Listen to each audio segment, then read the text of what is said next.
Assalamualaikum warahmatullahi wabarakatuh. Nama saya Pori Nurafan dari kelas 10 IPA 2. Saya akan menjelaskan tentang pengertian jenazah. Tata cara pengurusan jenazah. Pengertian untuk awal mula saya akan menjelaskan tentang pengertian jenazah. Jenazah adalah orang yang telah meninggal dunia. Setiap orang muslim yang meninggal dunia harus dimandikan, dikafani dan disolatkan terlebih dahulu sebelum dikubur, terkecuali bagi orang-orang yang mati syahid. Setelah proses pengurusan jenazah termasuk di dalamnya memandikan, mengkafani dan menyolatkan atau proses lainnya. Berdasarkan ajaran agama masing-masing, biasanya mayat dikuburkan atau dikremasi atau dibakar. Hukum memandikan jenazah orang muslim menurut jumhur ulama adalah fardu kifayah. Memandikan jenazah. Syarat-syarat untuk memandikan jenazah. Syarat bagi orang yang memandikan jenazah ialah muslim, berakal, balik, berniat untuk memandikan jenazah, jujur, soleh, terpercaya, amanah, mengetahui hukum-hukum memandikan mayat dan memandikan sebagaimana yang diajarkan sunnah, serta mampu menutup aib mayat. Mayat yang wajib dimandikan itu mayat yang seorang muslim, itu yang bukan kafir, bukan bayi yang keguguran. Jika lahir dalam keadaan sudah meninggal tidak dimandikan. Ada sebagian tubuh mayat yang dapat dimandikan. Terus sama satu lagi, bukan mayat yang mati syahid. Tata cara untuk mandikan jenazah itu, hal-hal yang perlu disiapkan itu sediakan tempat mandinya, terus air bersih, sabun mandi, sarung tangan, sedikit kapas, air yang sudah dicampur oleh kapur barus. Cara memandikannya, letakkan mayat di tempat mandi yang telah disediakan. Yang memandikan jenazah hendaklah memakai sarung tangan, air bersih, sediakan air sabun, sediakan air yang sudah tercampur oleh kapur barus. Istinjakan mayat tersebut terlebih dahulu, kemudian bersihkan giginya, lubang hidung, lubang telinga, sela-sela jari, celah ketiak, sela-sela jari kaki maupun tangan, dan juga rambutnya. Keluarkan kotoran di dalam perutnya dengan cara menekan perutnya secara perlahan-lahan. Siram atau basuh seluruh anggota badannya dengan air sabun juga. Kemudian siram dengan air bersih seluruh anggota mayat sambil berniat. Terus untuk selanjutnya, mengkafani jenazah. Mengkafani jenazah adalah menutupi atau membungkus jenazah dengan sesuatu yang dapat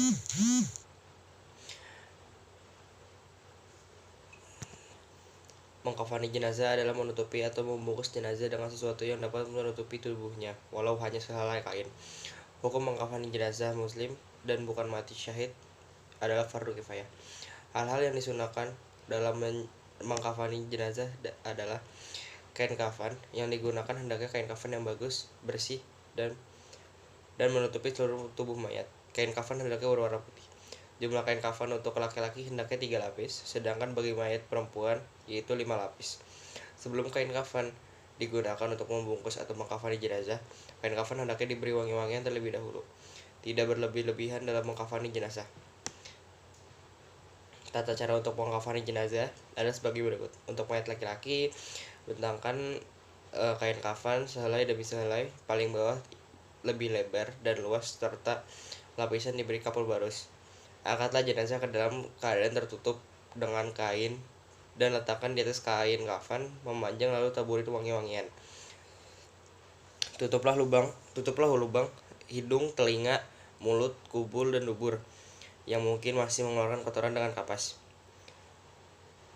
Selimutkan kain kafan ke sebelah kanan yang paling atas, kemudian ujung lembar sebelah kiri. Selanjutnya, lakukan seperti selembar demi selembar dengan cara yang lembut. Ikatlah dengan tali yang sudah disiapkan sebelumnya di bawah kain kafan 3 atau 5 ikatan. Jika kain kafan tidak cukup untuk menutupi seluruh badan mayat, maka tutuplah dengan bagian kepalanya, dan bagian kakinya yang terbuka boleh ditutup dengan daun kayu, rumput, atau kertas. Seandainya ada kain kafannya kecuali sekedar menutup auratnya saja, maka tutuplah dengan apa saja yang ada. Mensolatkan jenazah hukumnya adalah fardu kifayah. Akan tetapi orang-orang yang paling utama untuk melaksanakan jenazah yaitu orang yang diwasiatkan si mayit dengan syarat tidak fasik dan tidak ahli bid'ah. Nomor 2, ulama atau pemimpin terkemuka di tempat itu. Yang ketiga, orang tua si mayit dan seterusnya ke atas. Yang keempat, anak-anak si mayit dan seterusnya ke bawah. Kelima, orang keluarga terdekat. Keenam, kaum muslimin seluruhnya.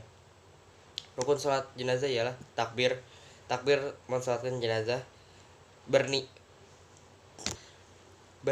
mensalatkan jenazah, takbir 4 kali, berdiri bagi yang kuasa. Menguburkan jenazah. Disunahkan membawa jenazah dengan usungan jenazah yang dipanggul di atas pundak dari keempat sudut usungan. Disunahkan menyegerakan usungan ke pemakaman tanpa harus tergesa-gesa. Bagi para pengiring, boleh berjalan di depan jenazah dan di belakangnya. Di samping kanan atau kirinya, para pengiring tidak dibenarkan untuk duduk sebelum jenazah diletakkan, sebab Rasulullah SAW telah melarangnya. Lubang kubur yang dilengkapi liang lahat lebih baik daripada syak. Dalam masa ini Rasulullah SAW bersabda, liang lahat itu adalah bagi kita kaum muslimin, sedangkan syak bagi selain kita, yaitu non muslim.